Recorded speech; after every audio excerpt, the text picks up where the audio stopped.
Hi friends, பழைய வீட்டு பக்கத்தில் ஒரு கோவில் இருக்குது. அங்கே தான் சாமி கும்பிடலாம், அப்படியே பட்டாசு வெடிக்கலான்ட்டு போகிறோம். இதுதான் என்னோடய அவுட்ஃபிட். எப்படி இருக்குன்னு சொல்லுங்கள். நம்ம வீட்டுக்கு வெளியே இப்படி தான் நான் டெக்கரேட் பண்ணியிருக்கேன். நம்ம முனிப்பனுக்கு வந்து பூ எடுத்துகிட்டு போகிறோம். இதுக்கு மேலே நான் பேசியிருப்பேன், கேளுங்க. இன்னைக்கு நம்ம வீட்டில் தீபாவளி ஸ்பெஷல் என்னன்னு பார்க்கலாமா? வாங்க பார்க்கலாம். இப்போ சண்டே சமையல் தான் போடுவோம். இன்னைக்கு தீபாவளி ஸ்பெஷல், வாங்க பார்க்கலாம். சுட சுட ஆவி பறக்க இட்லி, சூப்பரான எங்கள் வீட்டு ஸ்பெஷல் சிக்கன் கிரேவி சூப்பராக இருக்கும். போட்டு நல்ல ஒரு ஃப்ரை பண்ணி எடுத்திருக்காங்க. மெயினாகவே மட்டன் இல்லாமல் இருக்காது.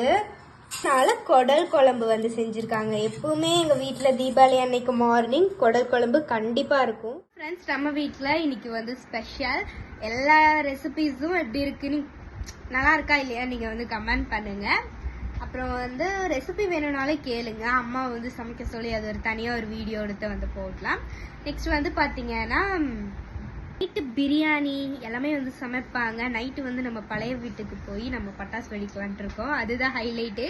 என்னதான் நம்ம இங்கே வெடித்தாலும் அங்கே போய் வெடிக்கால ரொம்பவுமே நல்லா இருக்கும். எனக்கு ரொம்ப பிடிக்கும். அந்த மாதிரி தான் இப்போது காலையில் போய் வந்து சாமி கும்பிட்டு வெடிச்சிட்டு வந்தோம். ஓகே ஃப்ரெண்ட்ஸ், பிடிச்சா லைக் பண்ணுங்க, மறக்காம சப்ஸ்கிரைப் பண்ணுங்க. பாய்.